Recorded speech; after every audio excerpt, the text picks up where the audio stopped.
किसी ने बड़े कमाल की बात कही है कि है अंधकार तो प्रकाश भी होगा, ढल चुका है जो आज कल उदय भी होगा। हाय गाइस, अब देख रहे हैं कोटोलॉजी, एक छोटी सी कहानी। ये कहानी राकेश नाम के एक लड़के की है जो एक मिडिल क्लास फैमिली में पैदा हुआ, जो 12th क्लास में टॉप करता जा रहा था। कमाल का बच्चा था, पढ़ने लिखने में बहुत आगे था। उसकी फैमिली को उस पर बहुत गर्व था। फैमिली को लगता था कि जब ये बड़ा हो जाएगा तो कुछ कमाल करेगा, हम लोगों की लाइफ बदल देगा, हमारी फैमिली में खुशियाँ आ जाएंगी, सब कुछ बदल देगा, सिर्फ और सिर्फ ये लड़का। लेकिन वो लड़का जब पास आउट होकर के कॉलेज में गया तो उसकी लाइफ बदल गई। उसके आसपास ऐसे दोस्त आ गए जिन्होंने उसे बिगाड़ कर रख दिया। देर रात तक पार्टी चलने लगी, घर वालों से झूठ बोलकर पैसे मंगाने लगा। घर वालों को सब समझ में आ रहा था। उन्होंने एक दिन उसे समझाने की कोशिश भी की, लेकिन राकेश ने घर वालों को डांट दिया कि आप मुझे ज्ञान मत दीजिए, मुझे सब कुछ मालूम है और आपके ज्ञान से कुछ होने वाला नहीं है। आप लोग शांत रहिए, मैं अपनी जिंदगी जी लूंगा। फिर घर वालों ने उसे कभी कुछ नहीं कहा। 1 साल बाद जब रिजल्ट आया तो राकेश एक सब्जेक्ट में फेल हो गया था, और जहां ये फेल होने वाली बात आई वहीं ये बात इसके ईगो को हर्ट कर गई। जो लड़का 12th तक टॉप करता आ रहा था वो कॉलेज में जाते ही फेल कैसे हो सकता है। और ये जो फेल होने वाली बात थी इसके मन में, इसके दिमाग में इतना घुस चुका था कि ये घर के अंदर बंद हो गया, एक कमरे में रहने लगा, घर वालों से बात करना बंद कर दिया, दोस्तों के फोन उठाना बंद कर दिया, यहाँ तक कि बाहर आना जाना भी बंद कर दिया। राकेश धीरे धीरे डिप्रेशन का शिकार हो रहा था। ऐसा लग रहा था कि उसकी लाइफ में यहीं पर ब्रेक लग जाएगा, सब कुछ खत्म हो जाएगा। राकेश जिस स्कूल में पढ़ता था, जहां से उसने अपना 12th पास आउट किया था, वहां के प्रिंसिपल को जब ये बात पता चली तो उन्होंने राकेश को अपने से मिलने के लिए डिनर पर बुलाया।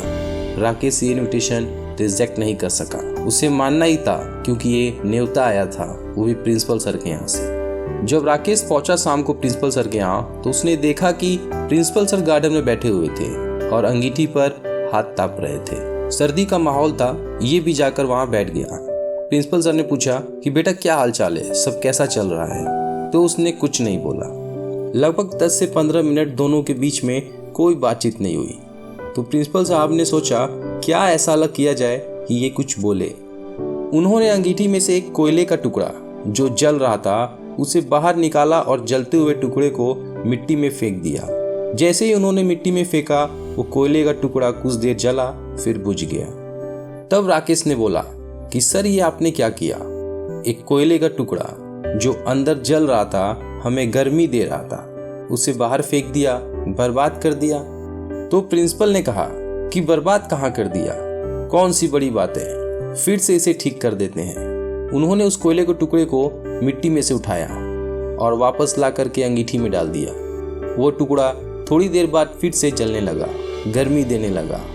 तो प्रिंसिपल सर ने पूछा कि बेटा कुछ समझ में आया तुमको? राकेश ने बोला नहीं। प्रिंसिपल ने कहा कि बेटा मैं यही समझाने के लिए तुम्हें यहाँ बुला रहा था। ये जो कोयले का टुकड़ा है ना, ये तुम हो।